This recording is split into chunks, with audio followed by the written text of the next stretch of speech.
I chose to do my project over the concept of building a strong defense, and I wanted to tie it into the Neolithic Revolution.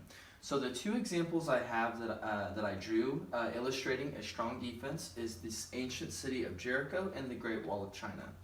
And what these two examples have in common is the ancient city of Jericho had these massive walls protecting the dense mass population of the city, and the Great Wall of China was obviously protecting the perimeter of the Qin dynasty when it was built.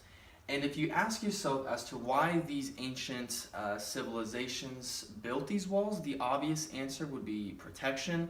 But I think if you look closer at it, the real answer is in the Neolithic Revolution. The Neolithic Revolution was the introduction to farming that happened about 10,000 years ago in the Fertile Crescent of Mesopotamia. And illustrating farming, I drew corn crops just because they're easier to draw, but in real life, these populations were actually growing grain. And what really sparked the revolution was that these civilizations used to be hunters and gatherers, meaning they were constantly on the move.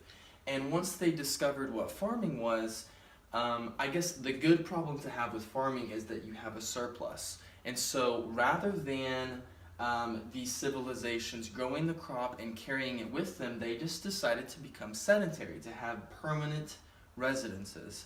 So that was the revolution that farming sparked, was that it transformed these civilizations from constantly moving around to having permanent settlements. Once that happened, the population began to increase, and just as these things are positively correlated, where an increase in population means you need more food, and more food means you have more room for a growing population. So this cycle of growing food and then an increase in population is what sparked kind of the introduction to cities.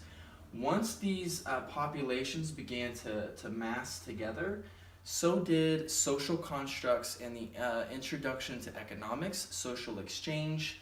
Once that happened, I have a thief here, because with economics and with exchanges, you seem to have introduction to conflict, and not only between the same people in that social construct, but between city to city.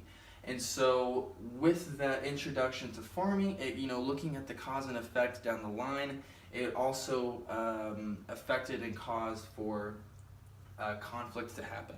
So if we go back to the question as to why Jericho and why the Qin dynasty had these large walls and these strong defenses, like I said, the obvious answer would be protection. But I think if you look far enough back at the real reason why, it was because of this Neolithic Revolution that started and why these civilizations needed a strong defense.